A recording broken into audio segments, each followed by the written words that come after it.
தற்போதைய கீழடி அகழாய்வு தளமானது முதலில் தென்னந்தோப்பாக இருந்தது. வறட்சி காரணமாக மரங்கள் கருகிப் போயின.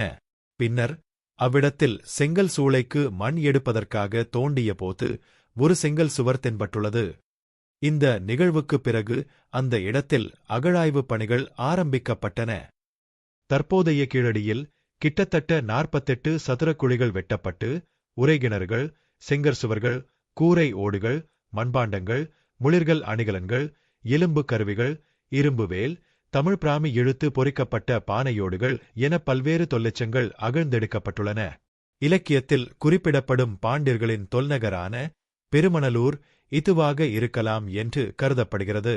கீழடி அகழ்வாய்வில் 10க்கும் மேற்பட்ட கட்டிடங்களின் செங்கச்சுவர் கண்டறியப்பட்டுள்ளன. ஒரு வளர்ச்சியடைந்த நகரமாக இது திகழ்ந்ததற்கு இது வலுவான சான்றாக உள்ளது. சங்க காலத்தில் கட்டிடங்களே இல்லை என்ற கூற்றை இந்த அகழ்வாய்வு மாற்றியமைத்துள்ளது.